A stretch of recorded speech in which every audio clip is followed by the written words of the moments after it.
dirty house, a messy house, but he was not, and his house smelled of coffee, which he served from a coffee set identical to the one my parents use. So, and we have so many things in common. Even our prejudices were alike to each other. He told me that when he waited for the bus and the bus stopped 10 meters away from him, he was sure that the driver was a rackhead, nigger, he called him. And I can remember when I was teenager and I hate Danes people, and the bus stopped 10 meters away from me, I was sure that the driver was a racist, because racist people, they hate Muslims people. So when I got home, I was very ambivalent about my experience, because on the one way, I really liked him. He was so quick and he was so fun to talk with, and he has a workup background as me, but in the other side, I couldn't stand the idea of having so much in common with someone who has such clearly racist views. And I couldn't accept that. I think that he was fun, because did I really like a racist man? And what about all my ideas, all my principles, all my values? So, but there I could see that my friend had maybe had a point, because I could see that I demonized the others as they demonized me. And this was the beginning of what I call today #dialogue coffee. Basically, I sit down for coffee with people who have sent me hate mails, try to understand why they hate people like me. Where is the hate coming from? Because no children is born as racist, terrorist, narcissist. So where is the hate is coming from? And the vast majority of people I approach agree to meet me. Most of them are the men, but I also met women.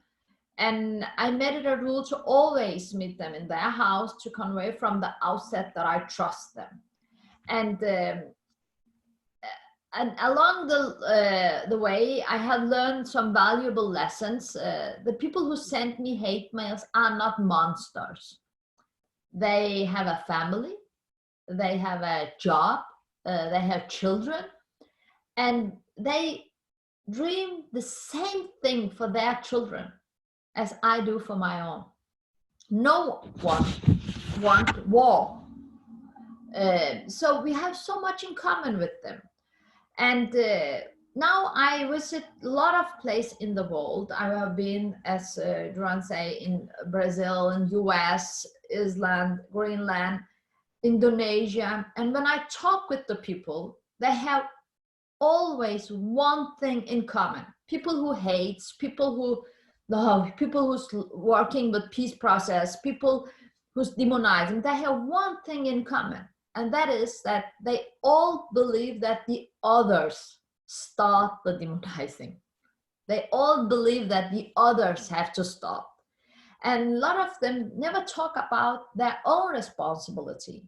They blame the media, the politician, their neighbor, their priest, but never themselves.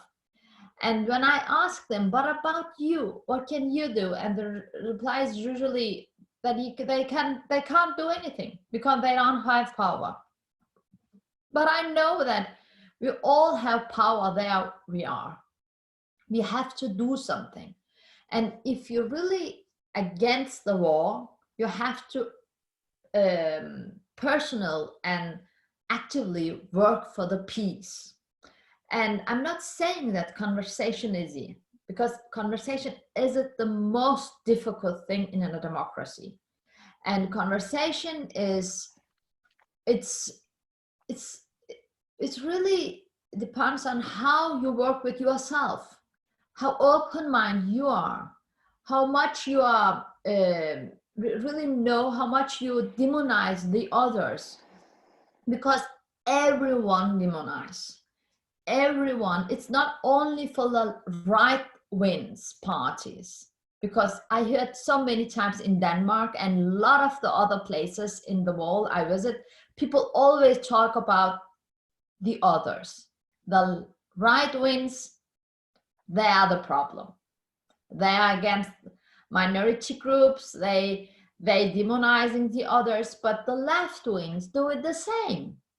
The left wings talking about the people who's writing for the right parties, they label them, they call them different horrible things.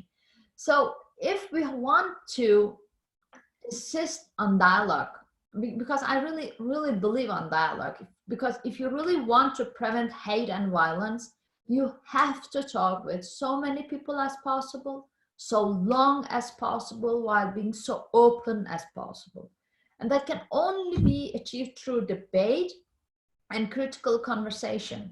So when I ask people, are you a tolerant person? Everyone say yes.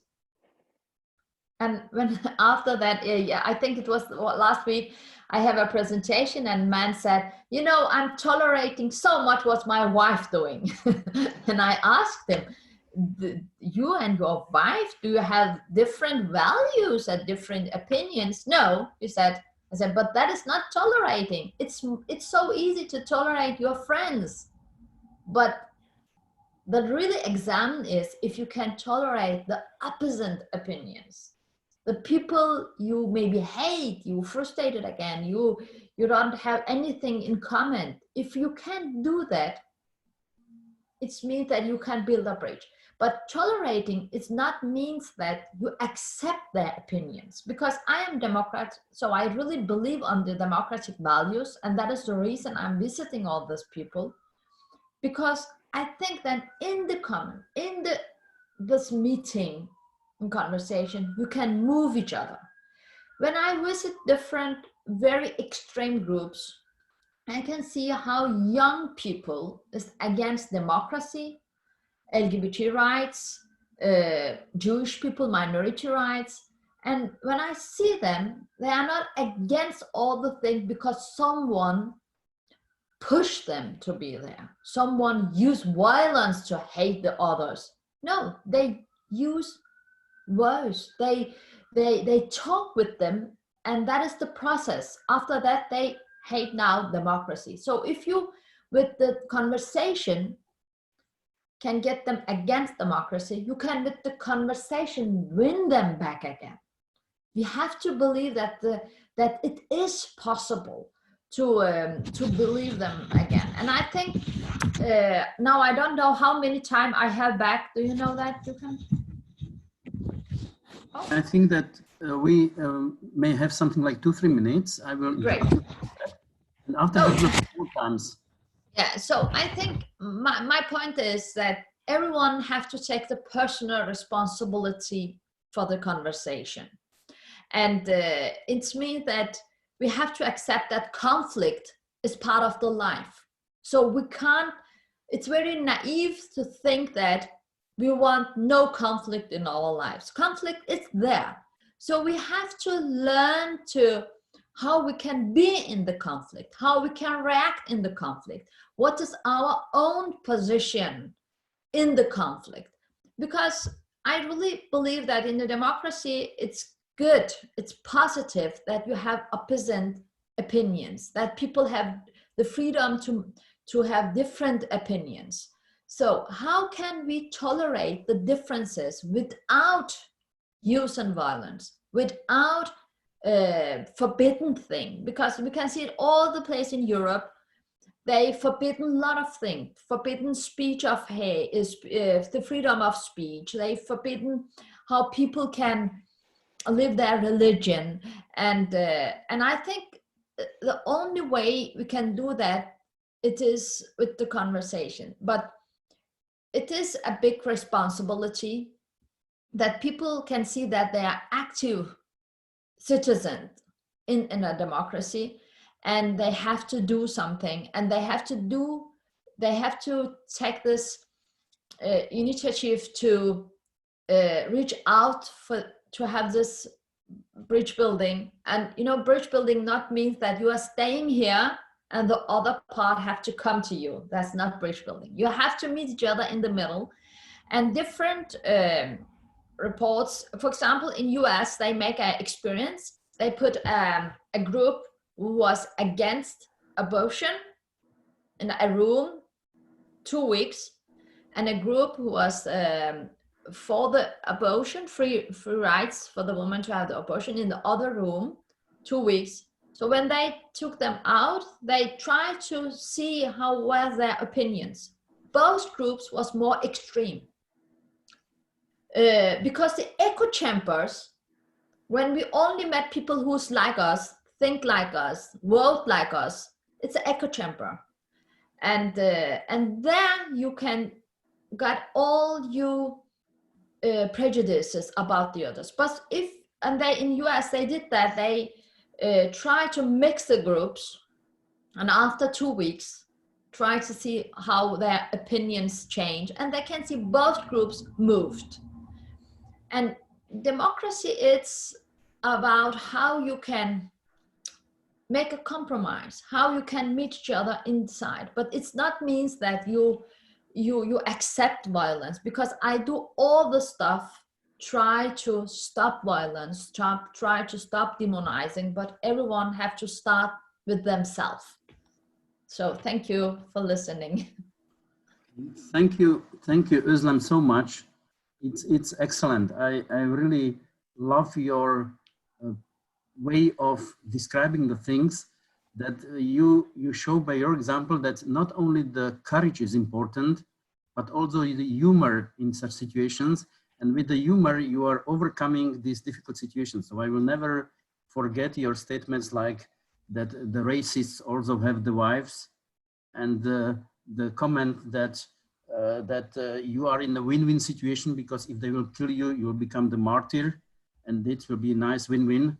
So thank you. By this perspective, where combining the courage with the humor, I think that it is a very important lesson. And little bit point, it's the first one is how you can use humor, but the second is, because we are born in a democratic society, that doesn't mean that we are Democrats.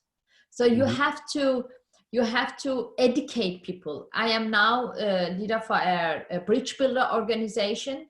We just educate 600 children to be more tolerant about the differences.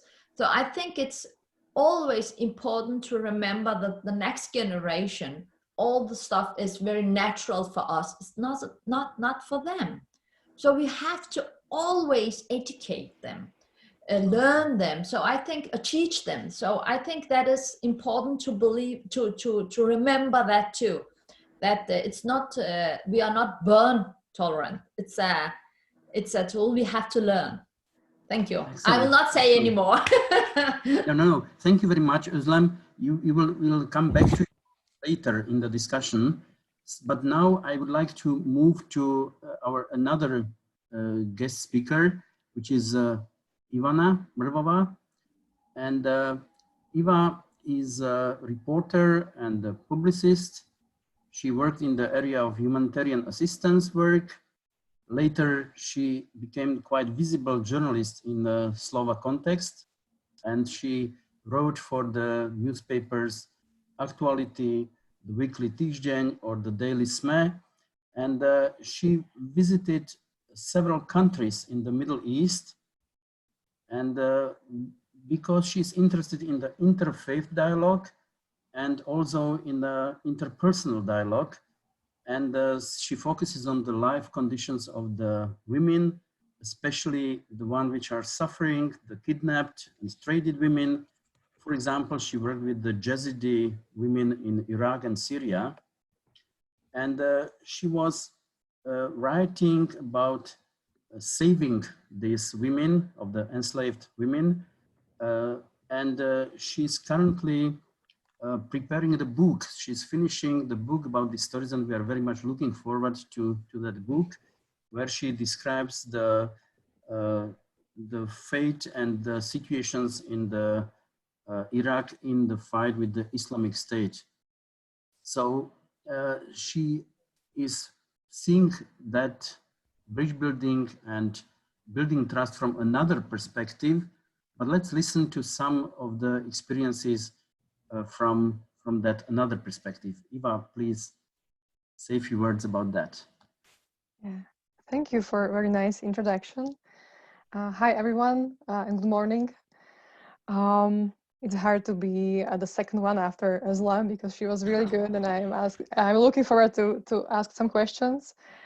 I will tell you maybe two stories, and hopefully you will ask me something as well. I would love to have this vivid conversation after this.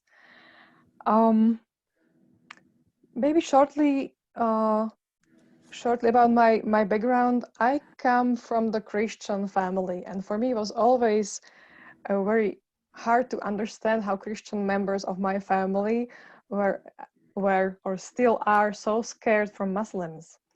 And I was like reading a lot of books and some, I don't know, academic research and so on, but still I wanted to experience it like on my own. And there was some kind of a financial help from Slovakia for this, as Dusan mentioned already, for Yazidi girls and the women who were kept as sexual slaves by the fighters of Islamic State. So as a reporter, I saw this as a big opportunity to go there, to understand it, and to try. For me, it was like an experience to understand it personally and to write to the book and to bring it back to my family, to my not only family, but to the Slovakia, which is on the paper, maybe the Catholic country. And we are in Slovakia very scared of Muslims. So, and the part of the job in Iraq and Syria, besides the interviews, so with the Yazidi girls and women, it was hard and it was difficult to listen to them all they went through. But the part of the work was also to visit Mosul as the second biggest city by the so-called Islamic State. And I really wanted to understand the second side, to visit the refugee camp where held now the ISIS members and ISIS families. And I went there with my fixer. A fixer is a man who actually translates for you because I don't speak Arabic fluent. I don't speak Arabic very well. So, and he was telling me that, Iva, are you sure? Because, you know, there are still some ISIS members who actually, they could kill you. Maybe they could stab you with a knife or something. They didn't have guns. It's not allowed to have guns in a ISIS, in the refugee camp. It's more like somewhere in between refugee camps and prisons. So, but I felt that I have to speak with them and I have to understand. So we entered the camp and I saw these women with the black niqab, and I saw only like eyes because they were like covered in black, and I didn't feel very good. So because you can't see the body language, you can't see the whole person's, but I could feel that, yeah, not all of them, but some of them, they really hated me. But the one picture I have still in my head was one woman was holding her son. This young boy could be like 10 or maybe 11 years old. And I was telling my fixer, please, like Abdullah, his name was Abdullah, translate for me everything, although it won't be very nice for me. And he was always red because the people around me, the ISIS members, ISIS families, they were yelling at me because I am white. I had the scarf around my head. I was covering myself, but still they could saw my face, and I'm quite white. And he was translating for me, Abdullah, that, you know, they're calling you, I'm sorry for the words, for the language, like they're calling you like a Western bitch. And I was like, okay, so I'm on the right place. People there, they always think that you are American, and we know that after American invasion, Iraqi people have like difficult feelings for Americans, And when I saw the women holding her son, and she was telling him, look, this Western bitch, this unbeliever, like kafir, it's like the name for people who don't believe in God, in Allah. So, and she was telling him, they're destroying our country. They're not believing in Allah. And look at her, and she's like, not actually naked, but my face was not covered. And I looked at the guy, and I saw hate in his small eyes. And yeah, then he called me devil, because I have blue eyes, so that's, for them it was something so unique. And I felt some kind of sadness and frustration, because you can see that maybe the active war with Islamic State, it's over. We are not shooting each other, but still it's like so deep indoctrination in the next generation. And I just I didn't say anything. I remember that I was like silent. Abdullah, my fixer, was watching me, but I just moved on somewhere else to make some interview with people who actually wanted to speak with me. And then later, maybe it was like 30 minutes later, I saw that people were like, children were playing football inside the camp, refugee camp. And I really love playing football. So, and I was tired from all this hate around me. I told myself, maybe I can join them. So I put the scarf like somehow to be covered properly. And I didn't ask anyone. I just started to play with them. And I saw that the small guy, the 10 years old guy, was playing with them as well. And just he stopped and was looking at me.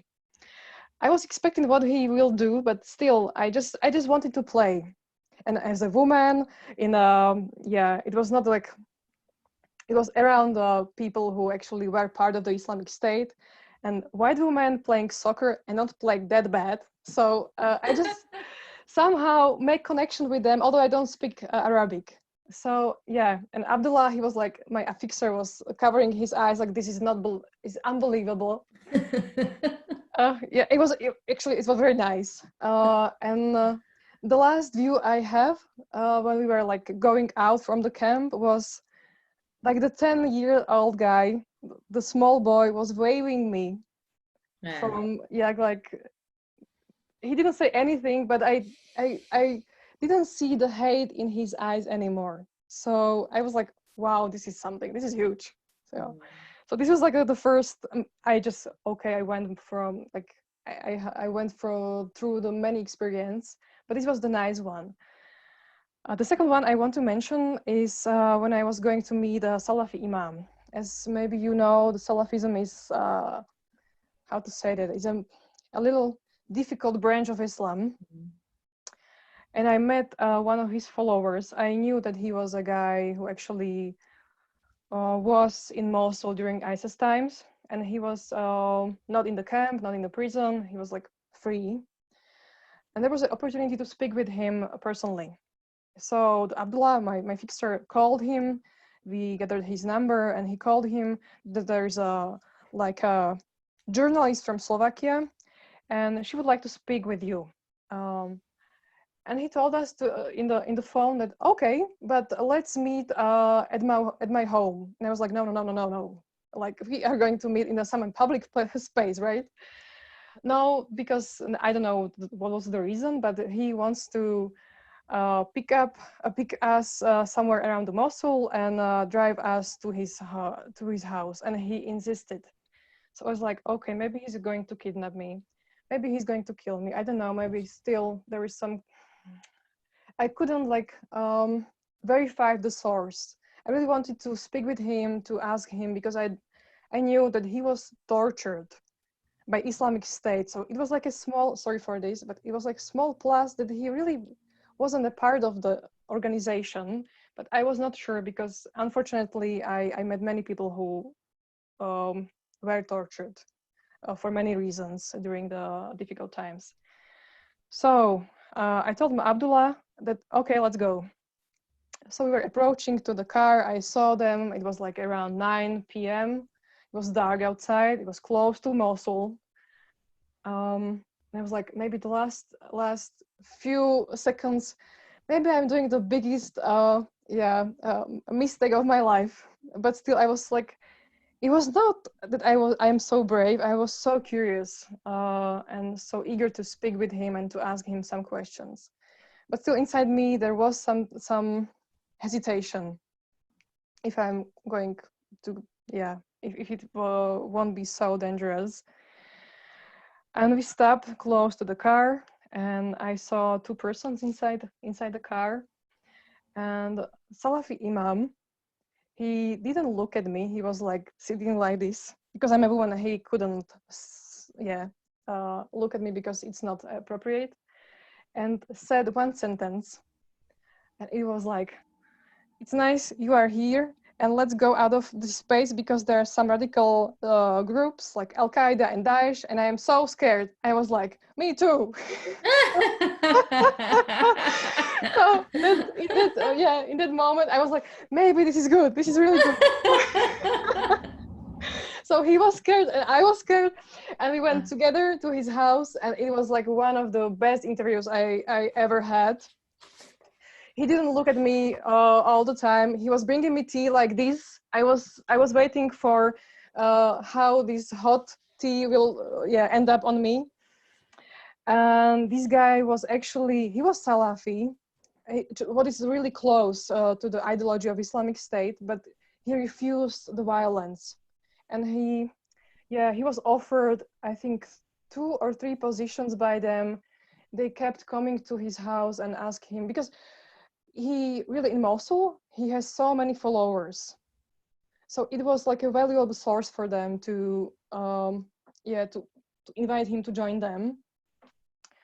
The first position was he had to be the leader of mosques for all Mosul, like the Iraqi part of the Caliphate. The second position was, it was an even bigger position, was to be the chief of, or the leader of judges, like the religious judge in the Mosul. There were like many, so he should be the biggest one.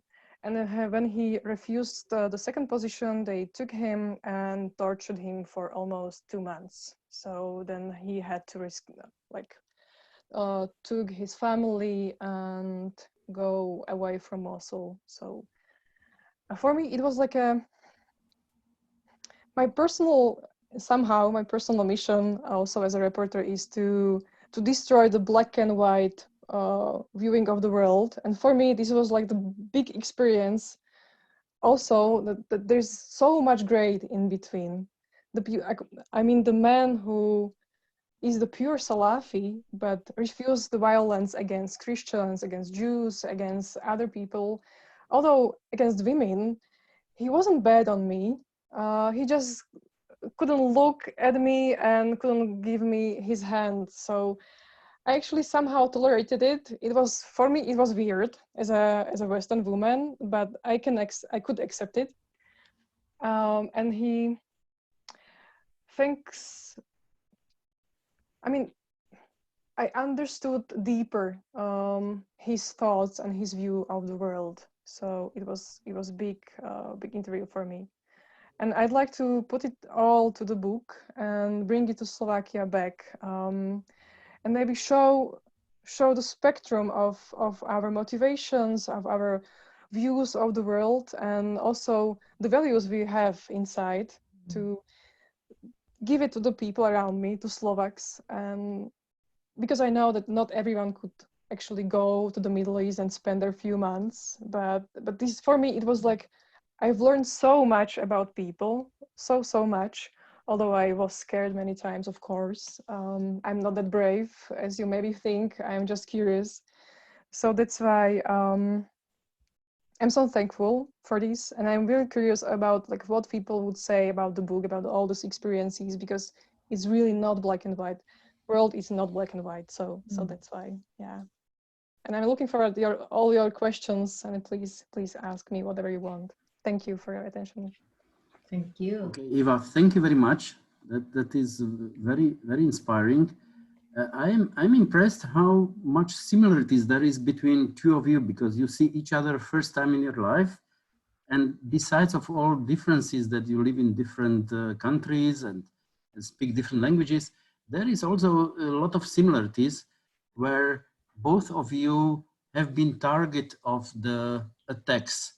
And sometimes these are verbal attacks, sometimes you are witnessing the physical attacks, but you were able to think about the creative response, to not to be defeated by the situation and by the stereotypical ways of reactions, but both of you were looking for the creative solutions, creative possibilities to cope with own possibilities for trust and thinking about the bridge building steps, which will not be against your identity, but at the same time are looking for the non-violence. Ivana, do you have some comments or questions or whatever towards what you've heard from Özlem? Actually, many, but I don't want to grab all the time. I would love to ask you, Özlem, like the biggest moment when you felt, for me, it's inspiring that you have the Kurdish background and you are Turkish or Danish or like combination of citizenships. I don't know. You are Kurdish, right? Like the background. I have Kurdish background and I am born in Danish Ankara? citizen. Okay, okay. So for you, like, I met some Kurdish people who actually hate Turkey for many reasons, but for you, it's a part of identity. Like maybe, and you were, I think you were growing up in a narrative like we hate Turkey, right? Or maybe I'm wrong. Maybe I don't understand it properly. But what was for you? Because your identity is so on many levels. You have Kurdish background, like born in Turkey and living in Denmark. So for me, it's like unique very much. And what was for you like the biggest surprise? You were living in some prejudices, I suppose, but the biggest surprise, like how reality was something else than you expected. Like people, maybe Kurds, and yeah. Yeah, you know, I'm not coming from a family who is so politician actives. So it's not because my family say, oh, we hate Turkish, because my family, I come from a worker family. My father learned to write and read when he was in the military, and my mom's only have education to 3 years. Wow. And my father, he don't have this very Kurdish identity. He was very poor, so for him was more important to make a job so he could take some food to us in the evening. So, but I think the most surprising thing is one day I visited a man called Kim.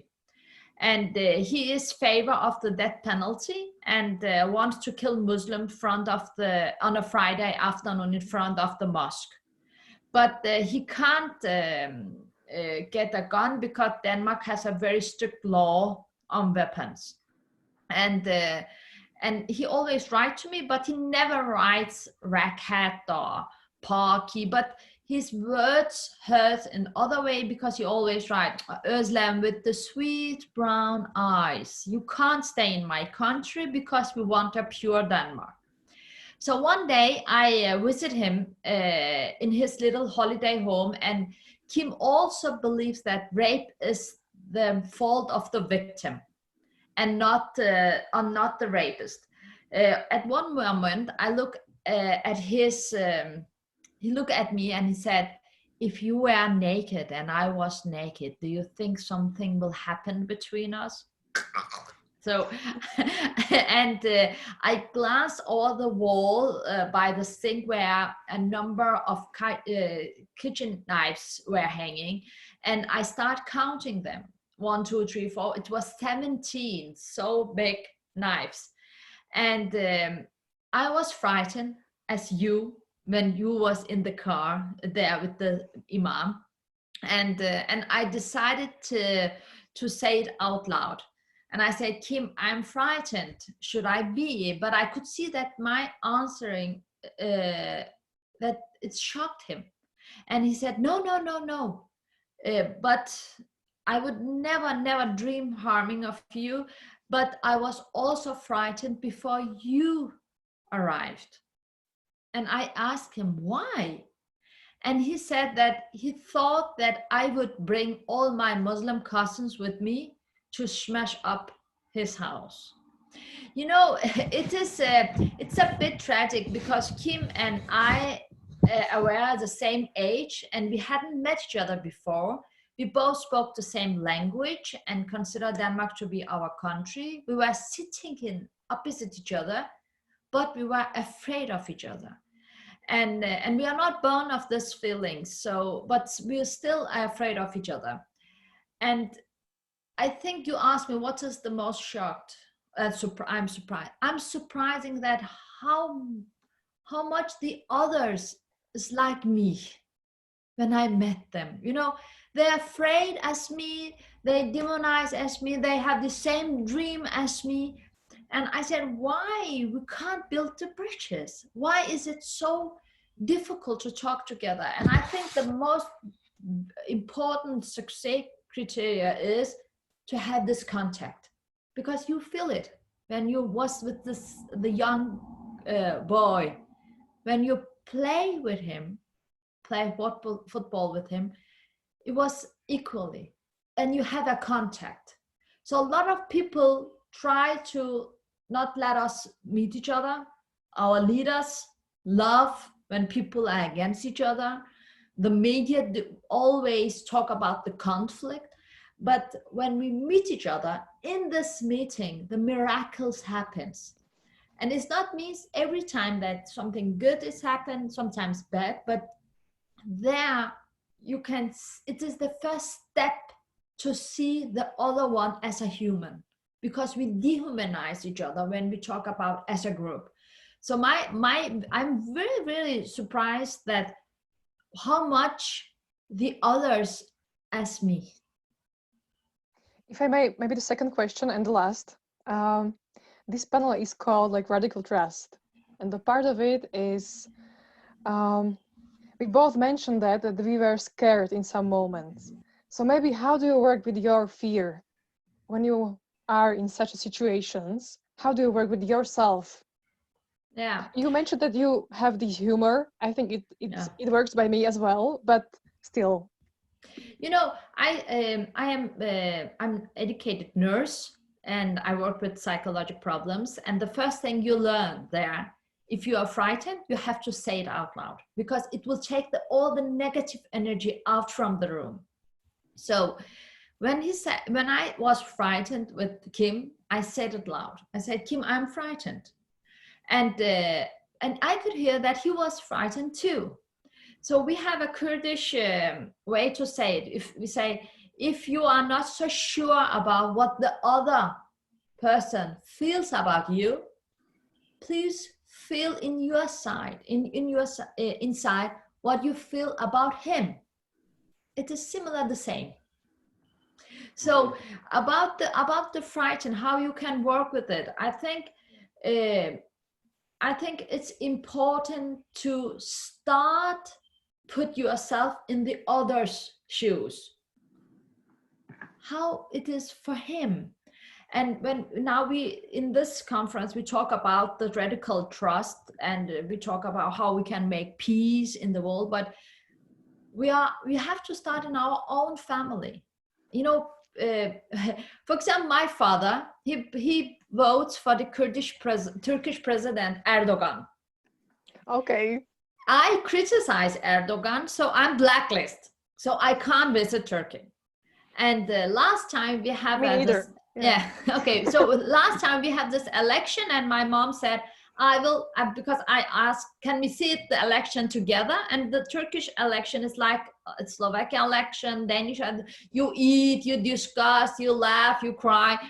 And my mom said, I will just came if you promise me that you and your father will not talk about what you are seeing in the TV. And we said yes. And all the evening, we didn't say anything about what we saw. Yeah. And the end of the evening, my father said, yes, we won. And I said, you know, we both lose, because we elect a man who's the reason that a father and a daughter can sit in the same room and not talk to each other. And I think it was very good comment from my and my father asked me, and he said, are you a tolerant person? I said, of course, it could be my name. And he said, if you are so tolerant, why it is so difficult to you to accept that I am voting differently than you? So I think it's very important the way we talk about this radical trust and bridge building. And a lot of people say, I can't have a dollar coffee with our president, and the minister will not met me. Or you can start with the uncle you never sit with to the Christmas. You can start with the colleague you never say hello to, or the neighbor you hate. You know, it starts in the small, and it can grow up. But dollar coffee is much more difficult when it is close. When you I agree. Yeah, you know it from Perfect. your family, Perfect. from your Thank you very much, Özlem and Iva. I see that some people already are starting to raise the hands, and we'll probably put the questions in a few minutes. But before that, let's give a little bit floor if you want. Özlem, do you have any comment or question to what Iva now was saying? Any additional comment? Yeah, I have really. It's a very, very courageous way to try to find the reason why where the prejudices came from, because you are growing up in a Christian family. Some of them have very, very strong feelings about Muslims, but you are not there. So I'm very interested to know why you are not there. What is the reason for your movement? Why are you more open-minded? Why is the reason that you are going back to the ISIS in the Middle East, but not coming back with prejudices, with hate? What's happening with you in this process? Because it is very courageous not be part of the echo chamber. I would love to say that I'm so big a hero, but I'm not. You know, I was driven, I am still, by the passion to understand, to feel it, and to have this experience like in person. But what I've learned in the Middle East, many situations, when I was doing like interviews with people who actually murder someone, and a friend of mine, he was like telling me, Eva, do not speak with those people because they're bad guys, like really bad guys. And I wanted, and what I understood was, maybe it sounds like a cliche, but for me it wasn't, that when I was listening to them like in a deep way, and I took time to be with them, I understood that they went through such a bad situation in life from the childhood, and I had this thought in my head that if I would be on their place, would I be different? And the answer was like, not really. So that's why I understood that we are like built by our experience, and when we are a child, we are too small to understand. But when you grow up, then is the time when you have to take control. And this is like something what I admire so much on people, to take control and to maybe not to revenge some things they maybe could. And it will be fair, it would be fair, but they are not saying like, I'm not going to kill someone, I'm not going to be a bad guy anymore. And to say, maybe to stop their own experience, all bad things they went through. So for me, this is something like maybe the biggest strength of people I've met, of people like around the world. So that's what I've learned, and yeah. What a person you are! So interesting to listen to you. I'm curious. That's all. And I felt many times like really scared, like physically scared, and I wanted to go out from that moment like immediately. I was praying, please God, take me somewhere else, like teleport me somewhere. I don't want to be here like any other seconds. So, yeah, I can feel fear very, very deeply.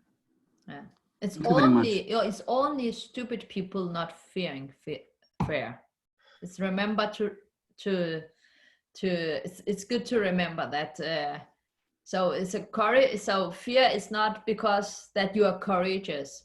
Fear is because you know you have something to lose. So if you have nothing to lose, you don't fear fear. So yeah. I pretty like love my life, so I wouldn't be happy to lose it. So that's why. Yeah. Okay, excellent. Thank you to both of you very much. Now we have something like 25 minutes for the general discussion. So please, anybody who would be interested to put the question or the comment, go to on the bottom, there is participants, and there is a blue palm, blue hand. So you may signalize that you want to put the question, or if it's too complicated, so just show your hand and we'll give you the words to ask the question, and say if you're asking Özlem or Ivana or both. So Kaya, please, start with the questions. Mm-hmm. Yeah, it's so nice and so inspiring to listen to your stories, and also encouraging. And I would like to continue with the topic of the fear, because I somehow got the understanding that you are crossing the line for the people who are different with you, and you know it by fearing the situation, that's some kind of signal that you are entering to the space where it's become really important and interesting. And my question is that, does the situation changes by the repeating the situation? That is and it's to both of you actually the question, that you repeatedly come to the situation of facing someone with very, very different opinion, and not just the opinion, but also with the real possibility to be harmed and to end up not very well. And you mentioned so far only positive experiences, but I somehow doubt that it's only positive. So maybe, I don't know whether I want to know, but I understand what you're trying to say. Okay, thank you. Me too. Because it is important to remember what is the purpose with the dialogue. If the purpose is that we will be agree, nothing of this happened for me, because I don't think it is the purpose with dialogue. You have to, as Socrates said, you have to be open-minded and not have a purpose when you are going in a dialogue. And so it is not that the other will move and will mean the same thing as you. And I think that it's that is the first one. The second one is about the fear. Ivana, maybe you can continue, because the most important thing for me was to say that you can't have the purpose that you have to move the other one. Yeah. I have 2 points to lead, just as maybe very shortly. You were asking that if the experience with the fear, it's better when it's repeating, right? When it repeats itself. For me, I think for me it works like I can calm myself more and to be rational in that time, although I feel fear very like physically. And the second thing, the longer you are there in the region, the better, because I think that it's like a mixture of experience and luck, how to work with yourself and with the like surrounding around you, like people around you. And for me, these times it was like really big luck and very small experience.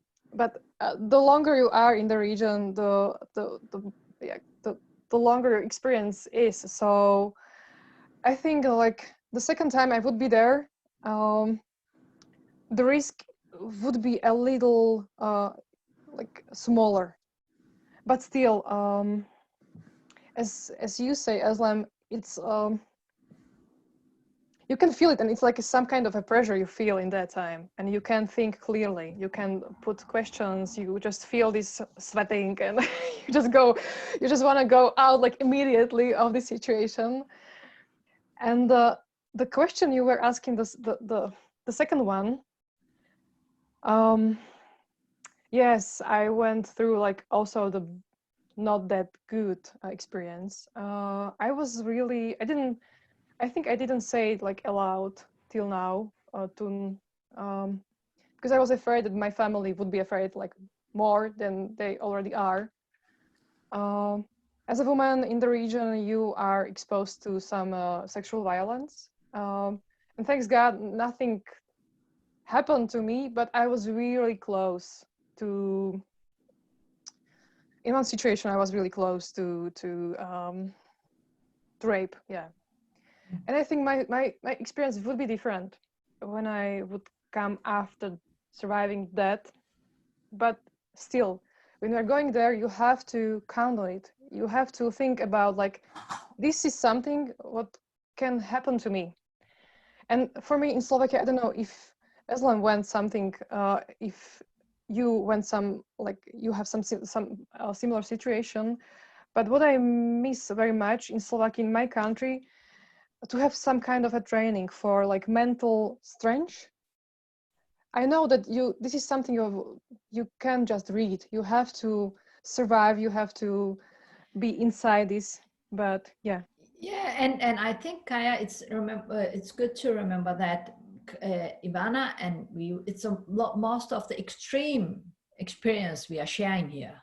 Yes. Because in exactly. the normal day, you can have a fight, a discussion in your work, and still feel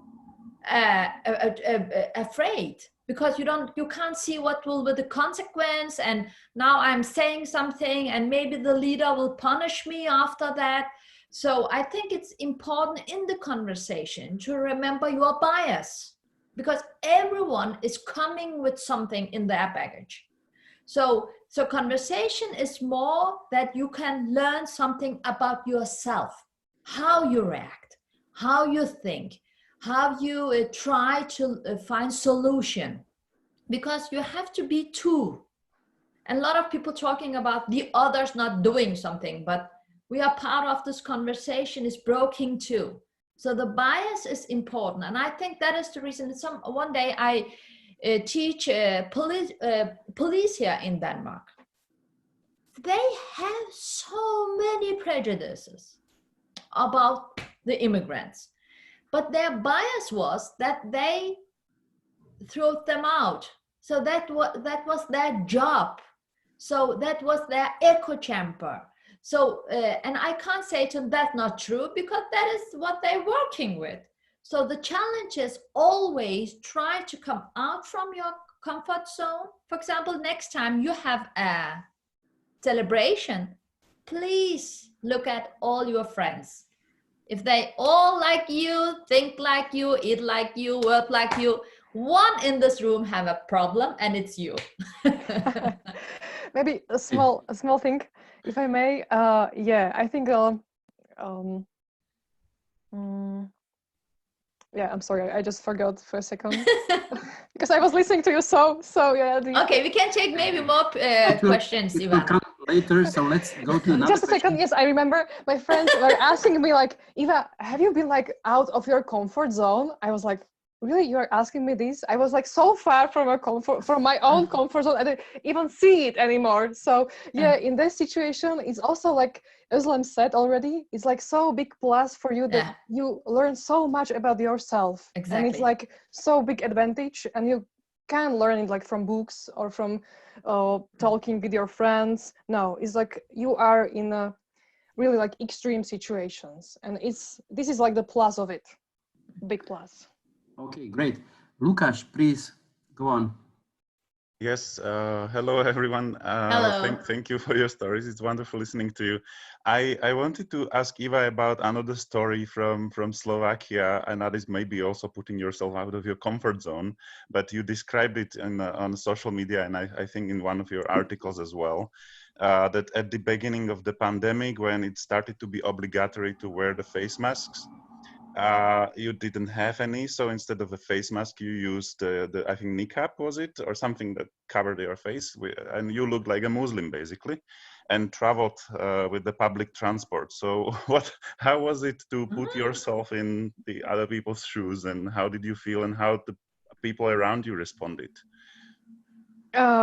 It was, as Özlem said, it was also a little bit extreme situation because it was a pandemic and everyone is nervous in Slovakia, but also in other countries because the pandemic is not it's not a nice thing.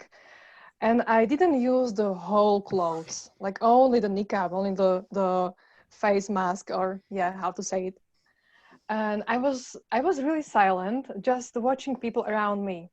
And sometimes it was really I was like laughing so much under the scarf because at first they were scared.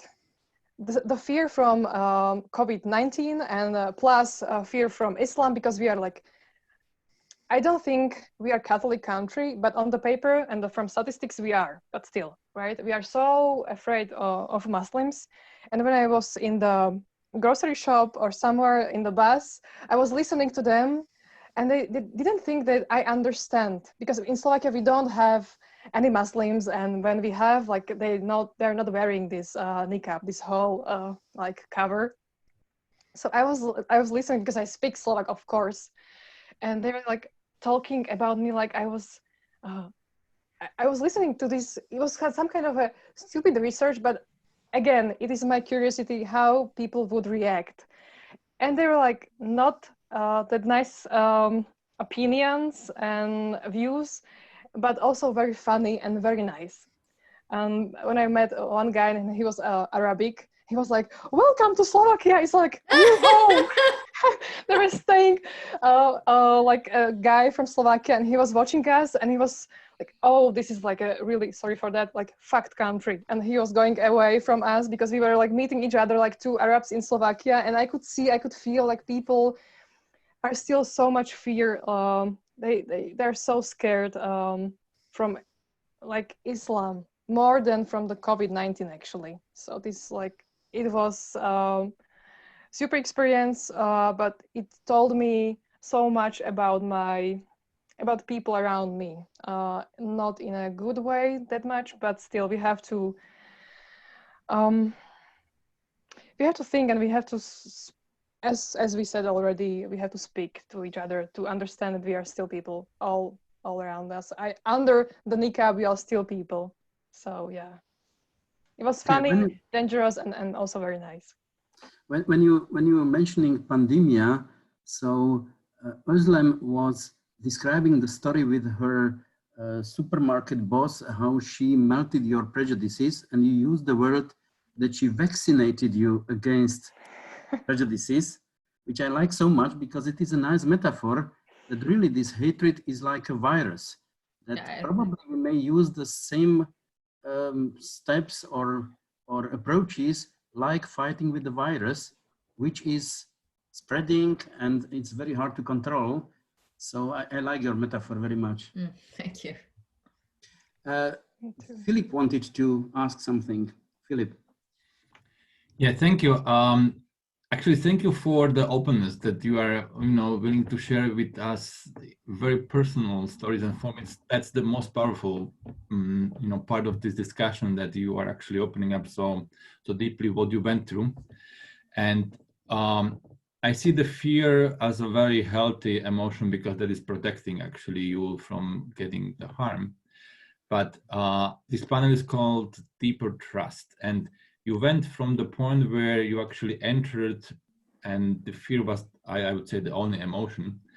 And then you, whatever you have described, at some point you kind of went to the other side and actually started to build trust between the two people who were in the or 3 people who were in the close actual relationship. And for me, what would be interesting to hear, from you, what was the kind of bridge from the fear or the ingredients that were important to actually get from the one side of the river to the other? Because the trust is, for me at least, the opposite, especially when you speak about people who are really coming and hating you just because they have some picture of you. The hate is very strong, and to end up in I would say a trusting relationship is something what is, it's very hard to even imagine how that can happen. And you went through that experience, and for me it would be interesting to hear how it worked. What was the kind of the turning points or the changing moments when you entered and then went through that on that road? Philip, it's a very good question, because a lot of people asking me after my dialogue coffee meetings, they ask, did the other one change their minds? And as I say to Kaya, that is not the purpose. But after one meeting, nothing will happen. Maybe you can start to see that as a human, at what's happening with Ivana when she play with the boy. But trust, if you have to have trust, you have to give it time. It's not enough that you only met each other one time. So it's like when you build a physical bridge, it will always take more than one day. And so it means that you have to do it a lot of times. For example, I have a friend, I can call my friend, he's my friend. He is priest, and he's against homosexualism, and he's against abortion. He's against that women can be priests. So there are so many things we are disagree with. And I met him because I want to interview him to my book. You can read my book. It's all next week. It will be next month. It will be published about how you can meet this people with opposite meanings with dialogue coffee. And I talked with him, and first time because we talk about abortion, and I tell him something I never tell the others, because I'm nurse. I have been there when people have abortion, when it is very, where the child is very big. You have to burn it out. And because in Denmark, so many people are supporting the free right to abortion, and I'm doing too, I never tell it for anyone. But I did it with him because it's so dilemma. You have so many dilemmas. And the opposite of true is not lie. It's to make things simply, because thing is not simply. You have so many nuances. You have so many dilemmas. So if you want to have this trust, you have to see all the picture, and it's not black and white. So when I have this discussion with him that, I couldn't understand why we have so many abortions in Denmark when we have free access to the prevention and to education. And I could see, okay, so thing is not black and white. So if you want to trust the others, let them tell it. Give them space, so they can tell what they mean without saying that's not acceptable. I teach a young guy, and he said, Holocaust doesn't exist. And his teacher said, we don't want to talk about that. That's not true, so let's go on. And I said, no, that's interesting. Why are you thinking that? But we have so many proofs, and we talk and talk and talk. And he has a Kurdish background. And I asked him, I said, did you hear that a lot of people say that Saddam Hussein never gassed the Kurdish people? He could remember that. I said, how was it for you to know that a lot of people say that never exists? It is the same with the Jewish people. And I give him so many arguments, and now he is so anti-Semitist. He always talk about how it's important. It's only 15 years. So I think the trust is that it has to be possible to say all the taboos, all the thing you never heard before people say. So that is the reason I am against forbidden opinions. I think it's a wrong way to go. I agree. If I may continue. I didn't have so much time. I could spend with people in the Middle East on like few hours by interviewing them. So I didn't have this advantage, but I understand what you're saying. But what worked by me and what is actually working still when I work as a journalist, but in that moment, I just listened. And it worked. It's so much work. It opened our relationship because at first they were afraid, I was afraid, and we met and we were looking at each other like, I hate you now, I hate you more, and okay, stop, stop it. And just, I'm here for you. I'm not judging you. Just tell me how your reality, how your life is. And it opened him or her so much that I was like, for me, it was like reading a book inside, like living one human being. And it was very, very strong. And I have this feeling also in my own country, my homeland. I'm sometimes so tired from my colleagues. I really like love them so much, journalists and reporters around me, but still they're saying like how the reality should be. But I think it's like the second step. The first step, like, do you really understand what the people are going through? You have to listen to them at first. And then you can say like, maybe some to add some differences, but we forgot to listen, and I think it's very helpful for both sides. And Ivana, my point was, if you can see the hate from the young boys' eyes going after one time you played, after one meeting, imagine how your relationship will be if it was a lot of meetings. So that was my point. What's happened, because it was so strong, your story, and I think I will write it on Facebook because it's only one meeting, what one meeting can do. And imagine how much we can move each other after 10-minute meetings or 20 meetings. Okay, anybody other would like to comment? Or okay, Lucia, please. I would like to ask, I really like both of your stories, is amazing and very inspiring. And thank you for sharing that. And I wanted to ask you, because I think that what you, Özlem, said is that you got vaccinated. I like the idea also, as Dusan said. The question is that vaccination is basically that you get a little dosage of something, you know, and plus probably you get it repeatedly. And that's probably what you happened when your boss, you were meeting him quite often and he was kind to you, and you understood that this is that kind of vaccination, that not all of them are, you know, as you imagined before. And my question is, do you both think that the physical contact is there necessary? Because as I understood, both of you are doing these kind of interviews or this kind of coffee with your previous haters physically, or do you think it's possible to do it in another way? I call it vaccinated because we all have this poison inside of us. Everyone demonized. Everyone have little bit part of racism in their side. Someone a lot, someone not so much.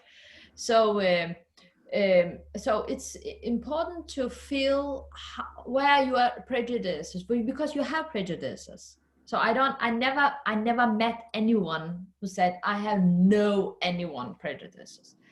And I can see that I can have this contact. For me, have a contact is the most important. Sometimes it's on email, sometimes it's with call. But of course, when you met people face to face, it is the best. Because as Ivana said, you can see the people's body language. So it is, of course, the best. But for example, I have a guy, I have this contact with him the last 5 years. We're always negotiating to meet each other in 5 years. Maybe one day he would say yes, but still, if he had continued this contact with me, it's a success. Yeah. Okay, we'll be coming closer to the end of the meeting, so please, let's use this opportunity, and Ivana and Özlem, be so kind, and if there is any short one more idea which you didn't have time to express, so please tell it now. Ivana, if there is something which you would like to add. And maybe before, I mean, the Fatima wanted to, she's raising hands on the picture several times. I don't know if Dusan is okay. I know we have last 3 minutes. Okay, so go on. Fine. So I think, like, first of all, thank you so much, both of you. It was really, really inspiring. And sometimes I got so emotional, and sometimes I identify my whole life with both of you. So, like, I found so much similarity and so many inspiring, like, stories.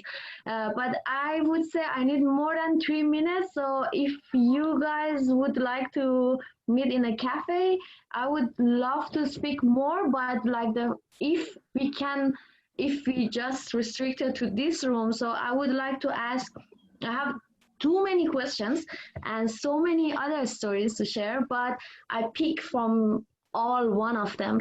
And because like you both, I think what I found similar, like a similar pattern with both of the stories is that you both come from like the families who are completely opposite from your side and your opinion.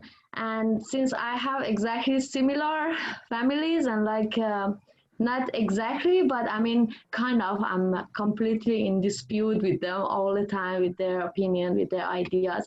How difficult you both found it in the very beginning to convince your family, or to find the courage to go against what your family wanted, and how much they could actually prevent you and stop you from what you are doing? For example, you, Ivana, I can imagine how difficult for your family was, like, to let you go to that disputing region.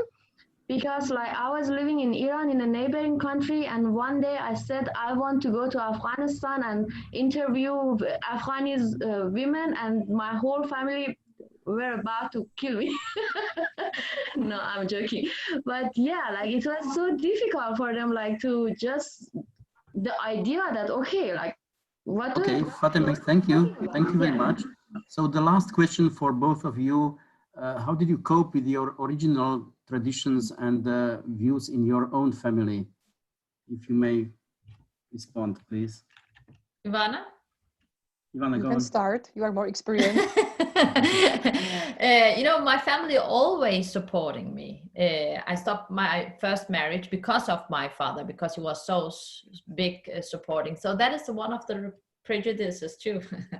That because the child go other way, it's because the family means the bad thing and we are the good thing. So I think it's for me it's important that I don't use so much time to convince my father. He sent me a message in my birthday last year and said, you know, now I decided not to vote for anyone in Turkey. So it is a movement.